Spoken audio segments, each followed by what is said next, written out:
बिस्मिल्लाहिर्रहमानिर्रहीम। Voice of premiere में खुशामदीद। हमारा आज जो लेक्चर है वो स्टार्ट होता है कॉन्ट्रैक्ट एक्ट 1872 के ऊपर। कॉन्ट्रैक्ट एक्ट जैसे अपने नाम से बड़ा वाजे है, कॉन्ट्रैक्ट मुआहिदा, ये सारे का सारा लॉ किस तरह से मुआहिदा होगा, मुआहिदे कराने की क्या शराइत व ज़वाबित हैं, मुआहिदा किन पैरामीटर्स पे किया जा सकता है, किन पे नहीं किया जा सकता, उसके असेंशियल फीचर्स क्या हैं, इस सारी की सारी चीज़ों के इर्द गिर्द ये जो लॉ है ये घूमता है। तो हमारा जो पहला टॉपिक है जिधर से हमने बात को समझना शुरू करना है वो है ऑफर या प्रपोजल। क्योंकि कॉन्ट्रैक्ट की जो इब्तदा है वो स्टार्ट होती है, वो उसका आगाज होता है ऑफर या प्रपोजल से। जो कॉन्ट्रैक्ट एक्ट में लफ्ज इस्तेमाल किया गया वो लफ्ज प्रपोजल का इस्तेमाल किया गया, लेकिन इसके सिनोनिम जो लफ्ज है ऑफर वो भी इस्तेमाल किया जा सकता है। तो हम अपनी बात का आगाज करेंगे ऑफर को समझने से कि ऑफर होती क्या है।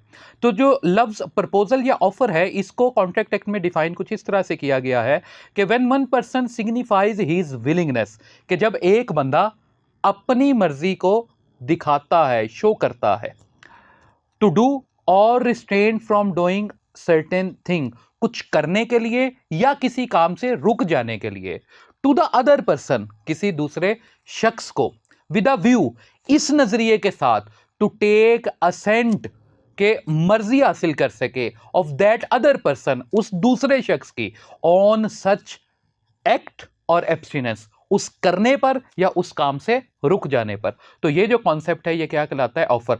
आसान जुबान में उर्दू में ऑफर या प्रपोजल को आप पेशकश कह सकते हैं। तो इसको उर्दू में अगर हम कन्वर्ट करने की कोशिश करें समझने के लिए, तो हम एक ऐसे कह सकते हैं कि जब एक शख्स अपनी मर्जी पर किसी दूसरे शख्स को लाने की कोशिश करता है कि वो दूसरा शख्स उसकी मर्जी के मुताबिक कोई काम करे या किसी काम करने से रुक जाए, तो ये जो कॉन्सेप्ट है ये कॉन्सेप्ट कहलाता है प्रपोजल या ऑफर का। अच्छा, आगे चल के हम इसको हो सकता है सिर्फ प्रपोजल या ऑफर का लफ्ज इस्तेमाल करते रहें, तो चाहे मैं प्रपोजल का लफ्ज इस्तेमाल करूं चाहे मैं ऑफर का लफ्ज इस्तेमाल करूं, तो ये one and the same thing रहेंगे, इसमें आपने परेशान नहीं होना।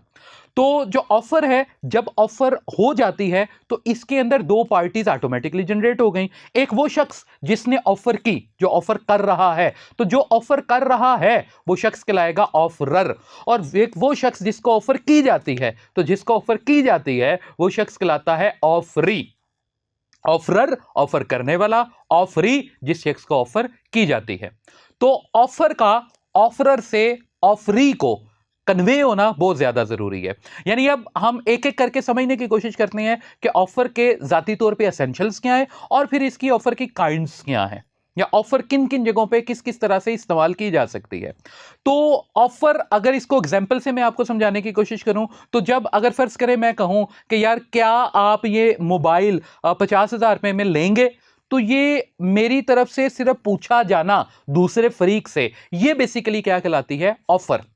यानी मैंने एक चीज के मुतालिक उससे पूछा, एक चीज उसको पेश की, that is called as offer या पेशकश, या इसको प्रपोजल भी कह सकते हैं।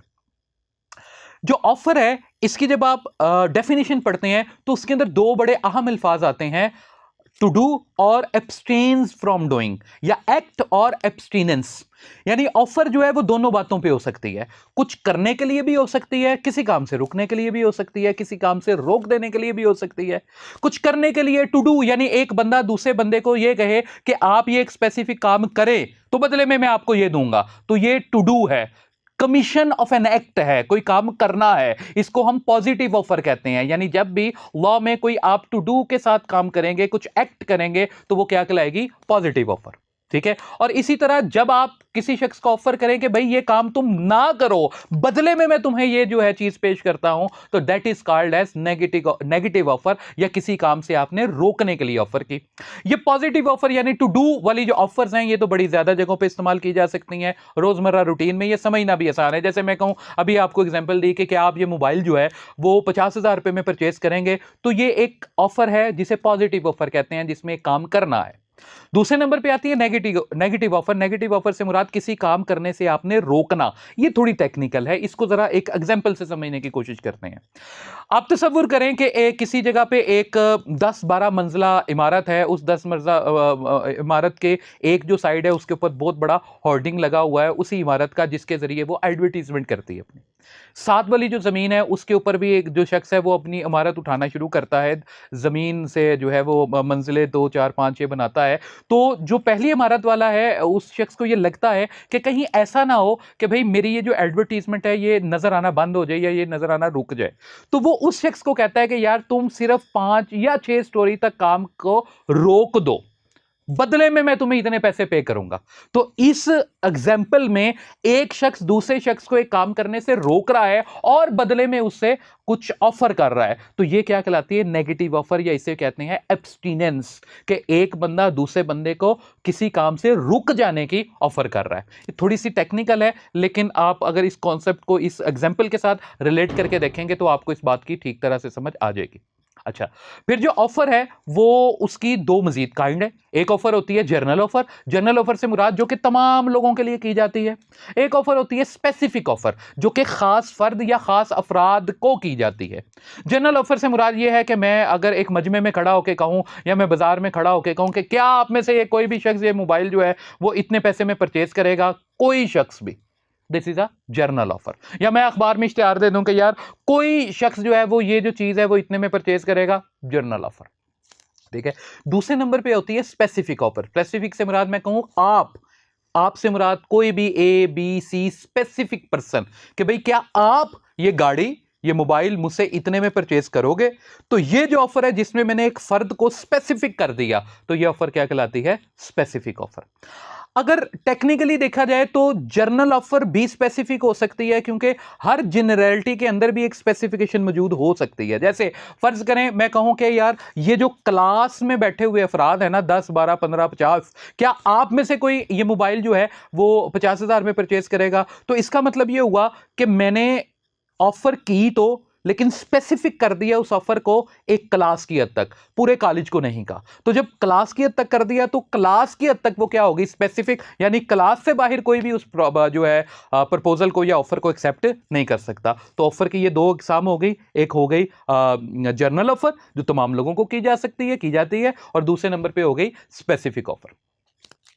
इससे आगे चलें तो जो ऑफर है उसके कुछ मजीद कॉन्सेप्ट्स हैं, जैसे काउंटर ऑफर। काउंटर ऑफर का कॉन्सेप्ट बड़ा ज्यादा जो है वो आपकी रोजमर्रा रूटीन के अंदर इस्तेमाल किया जाता है। काउंटर ऑफर कहते हैं ऑफर अगेंस्ट एन ऑफर, यानी आप एक ऑफर करो और उस ऑफर के अगेंस्ट आपको जो ऑफर हासिल होगी वो जो दूसरी ऑफर है वो क्या कहलाती है? Counter offer.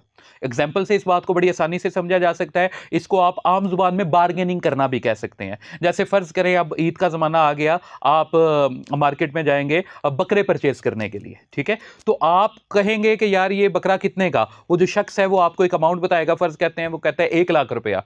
आप आगे से उसे कहते हैं नहीं 1 लाख रुपया नहीं, 50,000 रुपए।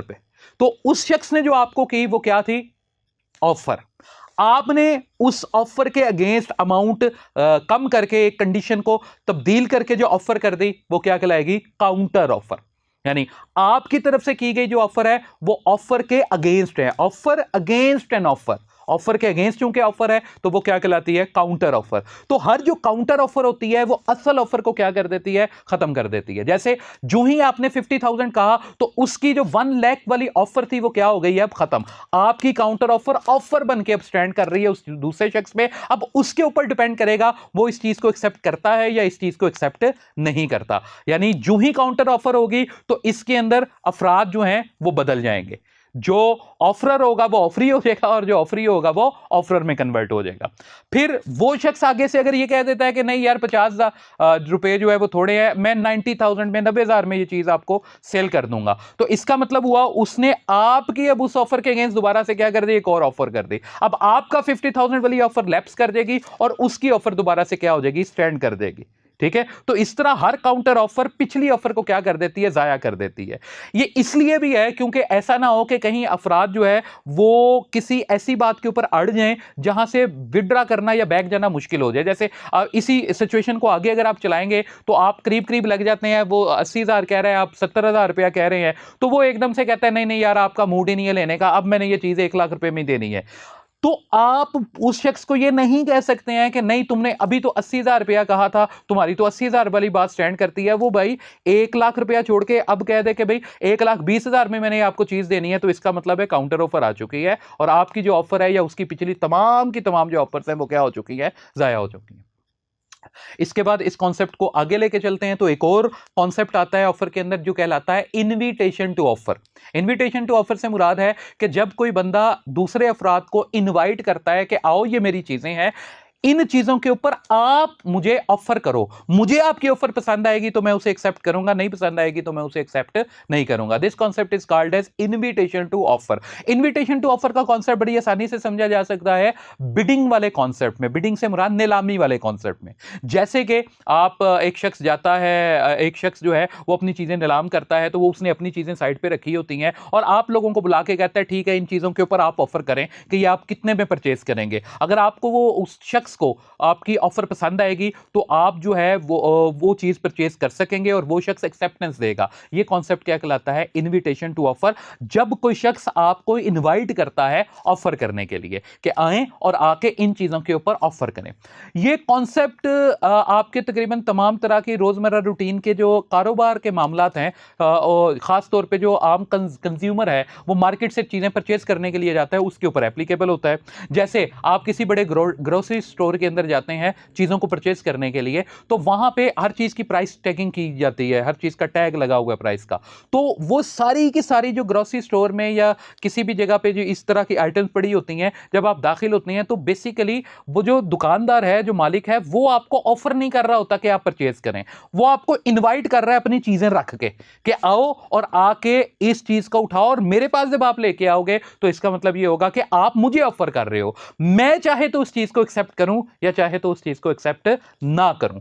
तो तमाम के तमाम ग्रोसरी स्टोर में या इस तरह KFC में कोई लगा होता है ना बड़ा सा कि जनाब बम्पर ऑफर के जो है 1,000 रुपए में एक जिंगर और 7 पीस और ये फलाना फलाना फलाना, ठीक है। तो बुनियादी तौर पे वो ऑफर या प्रपोजल के लफ्ज का गलत इस्तेमाल है। वो सारी की सारी जो चीजें हैं वो क्या है, इनविटेशन टू ऑफर। कि आप अगर फर्ज करें वहां जाए और कहेंगे जनाब ये आपकी ऑफर देख के आए हैं, तो वो कह सकते हैं कि जनाब ये तो खत्म हो चुकी है। आप कहें नहीं, अगर तो आपकी ऑफर होगी तो आप तो अड़ सकते हैं, अगर तो उसकी ऑफर होगी तो आप तो अड़ सकते हैं कि भाई आपने ऑफर की है, मैंने एक्सेप्ट कर लिया, आप विड्रा नहीं कर सकते, आप मुकर नहीं सकते। क्योंकि जब हम आगे चलेंगे एक्सेप्टेंस वाले कॉन्सेप्ट में तो वहां पे ये बात पहले क्लियर करेंगे कि एक दफा अगर ऑफर को एक्सेप्ट कर लिया जाए तो फिर उस चीज से मुकरा नहीं जा सकता, उस चीज से वापस नहीं आया जा सकता। लेकिन ये आगे के लिए रखने, अभी इनविटेशन टू ऑफर के कॉन्सेप्ट को समझने के लिए कि भाई वो आपको कह सकते हैं कि भाई हम ये ऑफर खत्म हो चुकी है, वो असल में ऑफर के लफ्ज का गलत इस्तेमाल है। वो बेसिकली क्या है, इनविटेशन टू ऑफर। आप जब वहां पे जाके कुछ कहते हैं कि यार ये चीज हमें दे दें, तो बेसिकली आप ऑफर कर रहे होते हैं और जो दुकानदार है या जो KFC है वो उसको क्या कर रहा होता है, एक्सेप्ट कर रहा होता है। तो इस तरह से ये कॉन्सेप्ट जो है इनविटेशन टू ऑफर का आपकी रोजमर्रा रूटीन के अंदर चल रहा होता है। ठीक हो गया। अच्छा, यहां तक पहुंच के ऑफर से रिलेटेड जो बात है वो तकरीबन खत्म हो गई। एक और आखिरी चीज इसके अंदर रह गई, वो ये है कि ऑफर का कम्युनिकेट होना बहुत ज्यादा जरूरी है ऑफरर से ऑफरी को। अगर ऑफर ऑफरर से ऑफरी को कम्युनिकेट नहीं होगी तो उस ऑफर का कोई भी फायदा नहीं। फॉर एग्जांपल मैं इस तरह मोबाइल पकड़ के आपको कहूं और मैं अपनी बात ही कोई कन्वे नहीं कर रहा कि मैं ये क्या इशारा कर रहा हूं, या मेरी बात कम्युनिकेट नहीं हो पा रही अगले शख्स तक। और ये कम्युनिकेशन लिख के भी हो सकती है, ये कम्युनिकेशन ओरल भी हो सकती है, वर्बल भी हो सकती है। तो ना मैं वर्बली उस तक कोई बात पहुंचा पा रहा हूं, ना मैं लिख के, ना कोई साइन लैंग्वेज के जरिए अपनी बात पहुंचा पा रहा हूं, तो इसका मतलब है ऑफर कम्युनिकेट ही नहीं हुई। तो अगर ऑफर कम्युनिकेट ही नहीं हुई तो इसका मतलब है वो ऑफर ही नहीं है। ऑफर का ऑफर होने के लिए ये जरूरी है, it must be communicated from offerer to the offeree. Offeree से मुराद व्हाटसोएवर, हूसोएवर, जो भी शख्स है, चाहे वो जर्नल है चाहे वो स्पेसिफिक है। अगर ऑफर ऑफरर से ऑफरी तक कन्वर्ट नहीं होगी, कन्वे नहीं होगी, तो उस ऑफर का कोई भी फायदा नहीं है। ठीक है। इसके अंदर यह नुक्ता भी आप हमेशा याद रखिएगा कि ऑफर की एक्सेप्टेंस, ये वैसे हम आगे भी बढ़ेंगे कि ऑफर की एक्सेप्टेंस सिर्फ उस शख्स की तरफ से आ सकती है जो जिस शख्स को ऑफर की गई है।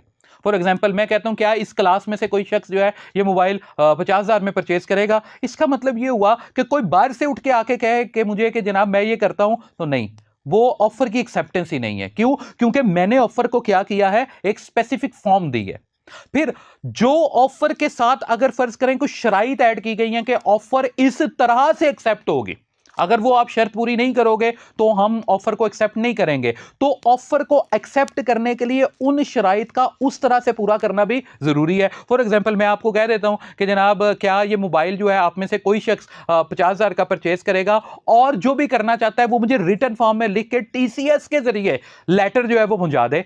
तो अगर आपने पोस्ट ऑफिस के जरिए या डीएचएल के जरिए पहुंचाया तो मैं वो जो मेरी शर्त है ऑफर की वो चूंकि कंप्लीट नहीं हुई है, लिहाजा वो ऑफर जो है वो मैं नेगेट कर सकता हूं कि नहीं ये इस जिस जिन शराइत के ऊपर मैंने कहा था कि इसको इस तरह से किया जाए, एक्सेप्ट किया जाए, वो चूंकि पूरी नहीं की गई, लिहाजा ऑफर का जो कॉन्सेप्ट है वो क्या हो जाएगा, खत्म हो जाएगा, ऑफर ही खत्म हो जाएगी। फिर मेरे ऊपर डिपेंड करेगा कि मैं उस चीज को उस तरह से उस एंगल पे लेके आके एक्सेप्टेंस दे रहा हूं या नहीं दे रहा। ठीक है, वो आपकी यानी एक्सेप्टेंस देने वाले शख्स के ऊपर ये चीज वो डिपेंड नहीं करेगी। ऑफर के मुतालिक आई थिंक ये सारी की सारी बातें जो है वो कंप्लीट हो गई हैं। अगला कॉन्सेप्ट हम इसका देखेंगे कि एक्सेप्टेंस कैसे होगी, कि और एक्सेप्ट किन शराइत पे किया जा सकता है, किस पैमाने पे एक्सेप्टेंस की जा सकती है, एक्सेप्टेंस की इकसाम क्या है।